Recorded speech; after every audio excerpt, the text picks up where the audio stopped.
Who let her in? Whispered the local elite. Or she was brought here for publicity, someone shouted from the other end of the hall, only to discover in the end that she was 100 times richer than them. They saw her simple beige dress among their designer outfits, heard their mockery and condemnation that she was black and poor, but could never imagine the fortune hidden behind her modest appearance, and what lesson they were about to learn. The chandeliers of the Langford Hotel twinkled like frozen stars above Boston's most elite charity ball, enveloping satin dresses, pearl necklaces, and tuxedos in a soft golden glow that took your breath away. Polished heels clicked on the marble floor like status metronomes, and each guest performed a silent dance of power, recognition, and pretense. In the center of the ballroom stood Catherine Monroe, a woman of about 50 with silver hair and a regal bearing, adjusting a sapphire brooch on her collar. She was surrounded by a familiar group of socialites: Eleanor Blackwell in a Valentino dress, Patricia Langley in a dark blue Dior gown. They didn't talk about money directly. Truly wealthy people never need to, but their glances and restrained smiles were the real currency. "I hope this year's donation board isn't just another publicity stunt," Catherine muttered, sipping her glass of vintage rose. Last year, they honored the heiress of TikTok who donated her shares. Frankly, it was in poor taste. Eleanor rolled her eyes. "I heard the hospital's PR team wanted to emphasize diversity this year." As if on cue, the ballroom doors opened again, and she entered, a woman in a simple beige dress. No jewelry except for a modest bracelet. No designer handbag. No entourage. Her skin was a warm brown, her hair pulled back into a soft bun. She walked confidently but without haste, as if she didn't want to be noticed, but in the end she was noticed. Patricia's smile froze. "Oh," Catherine raised an eyebrow. "A colleague, maybe from the press?" Eleanor suggested. "Although that dress, secondhand chic." The woman in beige walked past them, pausing for a moment to look at the architectural drawings of the hospital's new pediatric oncology ward.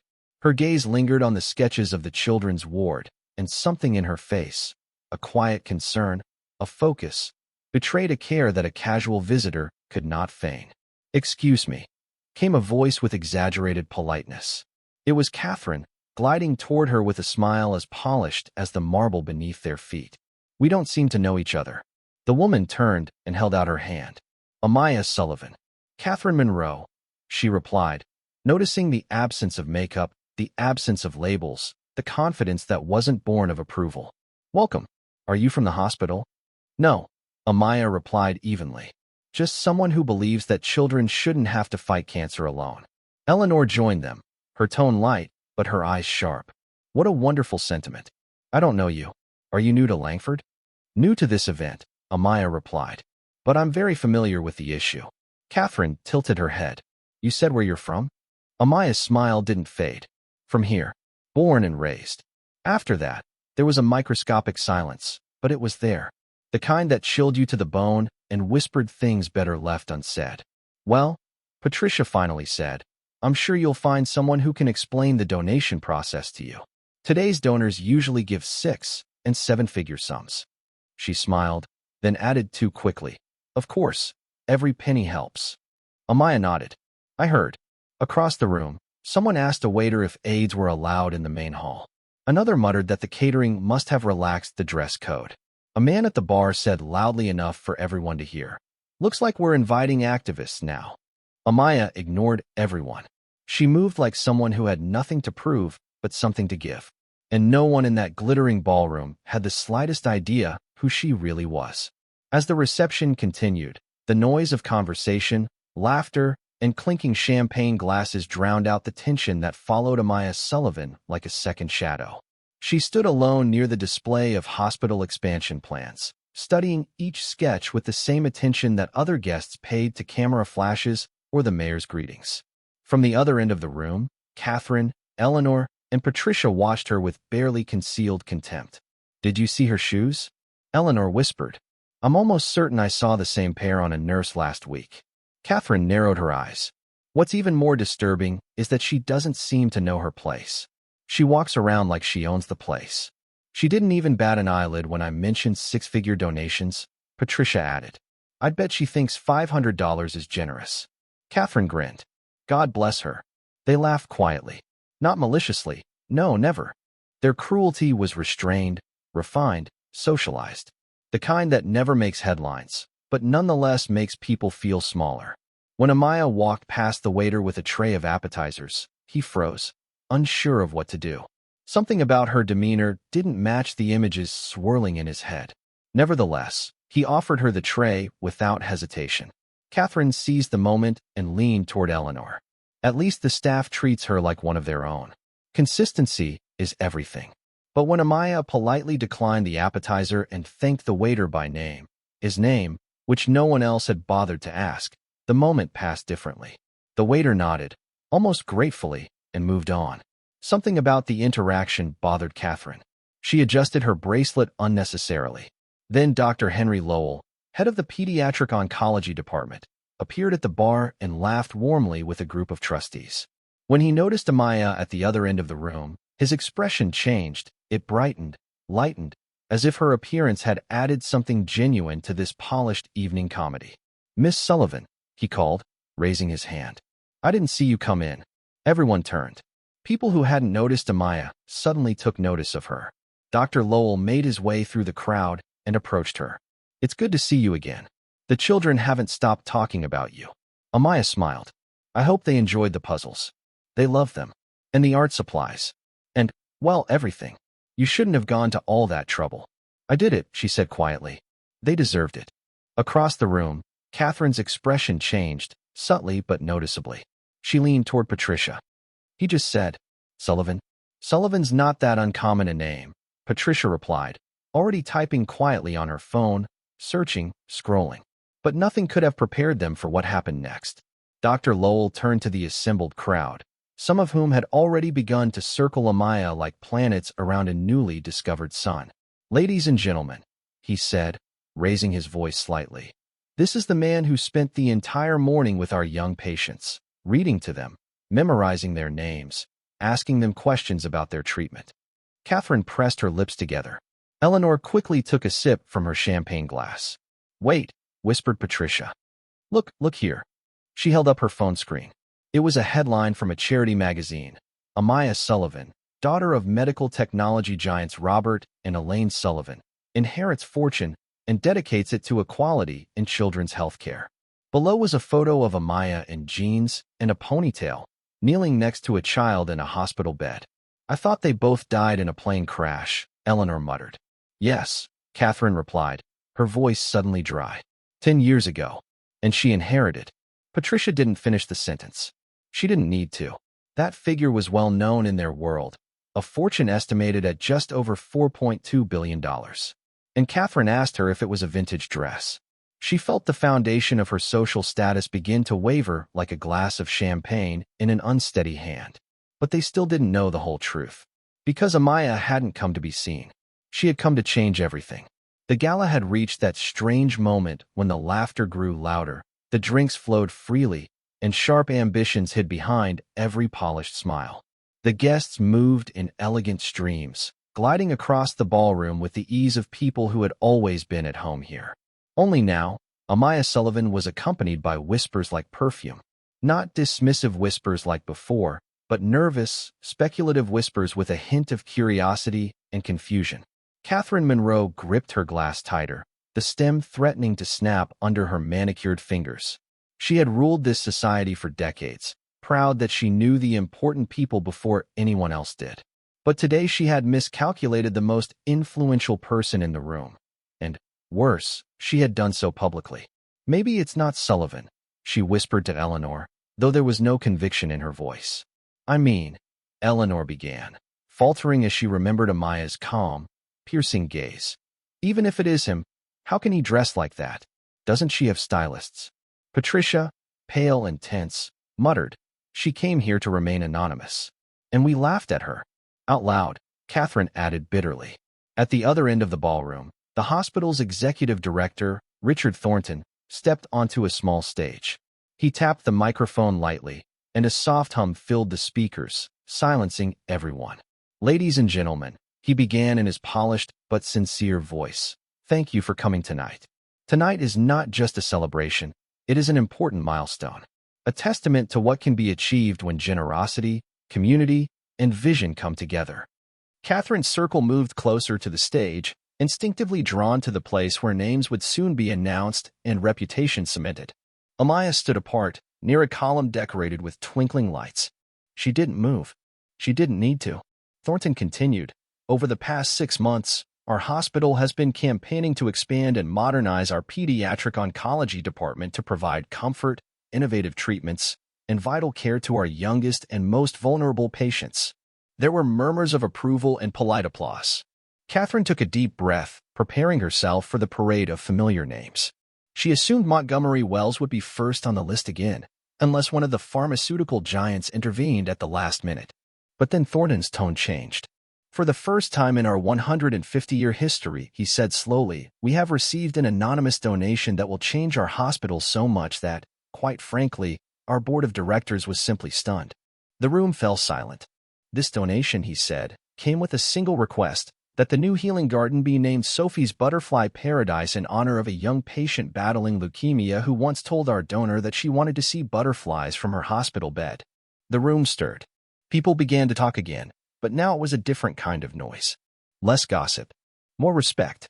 Thornton smiled. "Today, with her permission, we have the honor of revealing the identity of this extraordinary person, the largest private donor in the history of our hospital, who has donated $25 million to this project." There were gasps, stifled cries, and the sound of glass hitting marble as someone dropped a glass. Catherine froze, unable to hear what she already knew. "Miss Amaya Sullivan," Thornton announced, pointing to the back of the ballroom, "please come forward." The crowd parted as if pushed by the wind. Amaya stepped forward, gracefully, unhurried, unassuming, but radiant. Her beige dress, once the subject of ridicule, now looked iconic in its simplicity, a silent challenge to everything the audience thought they knew. Catherine opened her mouth but couldn't utter a word. Eleanor turned pale. Patricia pressed her hand to her chest. "She heard everything," Eleanor whispered. "She felt everything," Catherine replied in a trembling voice. When Amaya approached the stage, the guests instinctively stood up. Some applauded. Others simply stared. She walked past Catherine's group without even looking at them, but her presence was enough. It struck everyone like a sentence. And that was only the beginning. Amaya walked through the hall no longer as a guest, but as a person of power.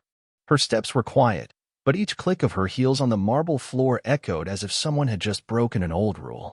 In this hall, it didn't matter who you were, only your position mattered. And now that whole idea was beginning to crumble. The same women who had looked down on her just a few hours ago now looked at her as if she were a ghost. Their small, safe world was crumbling with every step she took toward the stage. Eleanor's diamond bracelet trembled on her wrist, Patricia's lips moved, but no sound came out. And Catherine, cold, reserved, always in control, looked as if something inside her had broken. She remembered how she had smirked and said, how practical, as if pouring acid on silk. She remembered how Amaya had asked if her dress was vintage, and how they had all giggled smugly about showing diversity and stories from advertising brochures. And now? All she felt was a heavy wave rising in her throat, like something bitter she couldn't swallow. It wasn't just shame, it was fear. Because as soon as Amaya stepped onto the stage and began to speak, the truth about who they really were would ring out so loud that no smiles or champagne glasses could drown it out. Thornton reached out to help her up the last step, but Amaya didn't need it. She climbed up on her own, balanced, unshaken, her back straight and her chin held high, like someone who had survived the worst. Like someone who had been underestimated too many times to be thrown off balance. The applause was uneven, awkward. Some people stood up. Others remained frozen in their seats, looking around, not knowing what to do. Dr. Lowell was already smiling, proud of her, but most of those present still felt uncomfortable, still clinging to the lie that someone like her had no right to be there until she proved she did. Thornton pointed to the microphone, but Amaya did not move. She let the silence grow, not for drama, but to reveal something. And gradually, silence fell over the room. When she finally spoke, her voice was soft and even. Not theatrical, not rehearsed, just real. The kind of voice that doesn't demand attention, but draws it anyway, simply refusing to give up. "Good evening," she began, slowly looking around the room, not for effect, but sincerely, in a quiet, deliberate confrontation. "I wasn't going to speak tonight. I was hoping the garden would speak for itself. But now I realize, some people only listen when you take the microphone." Catherine tensed her shoulders. Patricia shifted uncomfortably. Eleanor's eyes darted toward the exit, as if running away could undo what was already happening. I came here today to support children who deserve better than what they've been given. I didn't come here to be seen or honored. I came to fulfill a promise I made to a little girl named Sophie, who told me she wanted butterflies to fly out of her hospital window, not bricks. So I gave her a garden. But not just for her. For all the children who need hope where there used to be only fluorescent lights. Pause. Someone behind her exhaled too loudly. Judgmental glances receded, scattering to the corners of the room. She continued, but now her gaze was fixed on Catherine. I also came here tonight to check. To see if anything had changed. To see if people who claim to care about suffering can recognize compassion when it's not wrapped in diamonds and designer dresses. To see if people like me. Her voice sharpened, cutting through the artificial air. To see if people like me can walk into a room like this and not be mistaken for servants. I heard what you said, Amaya added, not angrily, but with a sharp edge to her calm tone. Every whisper, every snicker behind the glass, every assumption about who I am based on what I wear and the color of my skin. Now it wasn't just Catherine who looked shaken. Heads dropped throughout the room. The woman in the front row grabbed her husband's arm. One of the trustees blushed, not from wine, but from shame. I want to make one thing clear, Amaya said in a voice as hard as steel. I'm not here to ask for your approval. I don't need it. But the children in that hospital do. They need more than money. They need people who see them as human beings, not just charity cases or tax deductions. No one should have to earn their dignity by proving they matter. Her eyes slowly scanned the room again, stopping on Eleanor, then Patricia, and finally returning to Catherine. I donated $25 million, she said. But don't let that number impress you. The only thing that really matters is one. One child, one nurse, one kind act that will make someone breathe a little easier tonight. That's what matters to me. Then she took a step back. No grand gestures. No drama. Just the truth. The applause began quietly, uncertainly, but then grew louder. Not loud, not boisterous, but sincere. Soft. Trembling. Honest. This was not applause for a donor. This was applause for a person who had held up a mirror and made everyone in the room see who they really were. Catherine didn't applaud. She couldn't. Her whole world had just collapsed before her eyes. Amaya Sullivan wasn't just the richest person in the room. She was the only one who had ever touched his soul.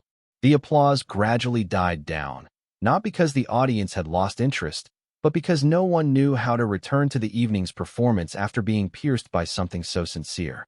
The glasses remained untouched. Conversations froze mid-sentence. And in that trembling silence, Catherine Monroe realized she had been exposed without uttering a single name. Amaya left the stage with the same grace with which she had entered, ignoring the glances, now full of panic, admiration, guilt, and opportunism. The guests parted before her like a tide, this time not out of contempt, but out of bewilderment at how quickly their own judgments had proved illusory. Catherine felt sweat beading under her necklace, felt the condemnation now turning toward her. She glanced at Patricia and Eleanor, who stood as if waiting for someone to tell them how to react. We need to talk to her, Catherine whispered, breathless. What are we going to say? Eleanor hissed. That we thought she was catering? We're saving the day, Catherine replied sharply. We're doing what we've always done. We're adapting. But when Amaya approached, they couldn't hide their confusion. Her presence now carried weight, so much so that even the polished marble seemed unstable under her designer heels. And yet she didn't blink, didn't flinch, didn't seek approval. Miss Sullivan, Catherine said quickly, putting on her socialite mask and adopting a rehearsed tone of sugary politeness. What a touching speech. Really, I can't express how proud we are to have someone of your stature here today. Amaya paused, maintaining her composure.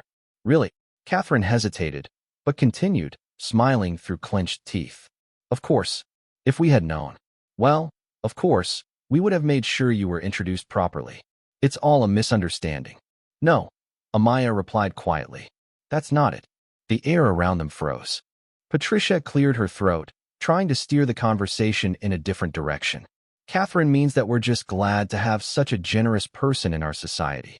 Perhaps you'd like to attend our upcoming donor brunch. The publicity could be mutually beneficial. Amaya glanced at her, then turned back to Catherine. You're still doing it, she said. Doing what?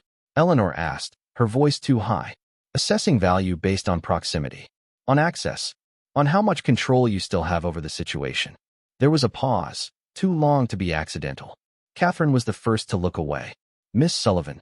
Amaya, she repeated, this time abandoning her refined manner of speech and replacing it with something resembling humility, though even that seemed faint. I admit, I jumped to conclusions. I said things I regret. But you have to understand, these events, this world, they have their own rules. Amaya tilted her head. And what is that rule, Catherine? That black women in beige dresses have no right to be here unless someone else approves of their presence. Catherine grimaced. That's not what I meant. But that's what you believed. Patricia took a step back, as if the moment was too tense to remain where she was. Eleanor stared at her hands. Catherine froze, her tongue unable to form the excuses she usually wore like armor. Amaya's voice grew quieter, but somehow sharper. What scares you more? That I've gotten inside your soul, or that everyone else has too? The question hung between them like a knife. Catherine didn't answer. She couldn't. Behind them, Principal Thornton approached, accompanied by 2 members of the board of directors. Miss Sullivan, he said, bowing his head respectfully. The mayor would like to speak with you. Would you join us? Amaya nodded. Of course. She looked back at Catherine, her eyes not angry, but piercing. In 6 months, there will be an opening ceremony. I hope you'll be there, not for a photo op, not to socialize, but to get to know the children, and to remember what real courage looks like. Then she turned and walked away. No dramatic exit, no raised chin, just the confidence of someone who had nothing left to prove. Catherine watched her go, and the echo of her own prejudices sounded louder than the applause from moments before. And for the first time in her adult life, she had nothing to say. Have you ever been underestimated because of your appearance? Share your experience in the comments below. If you liked this story about justice, click the like button and subscribe to read more inspiring stories that remind us of what really matters in life. And tell us, which country are you watching from? We'd love to know.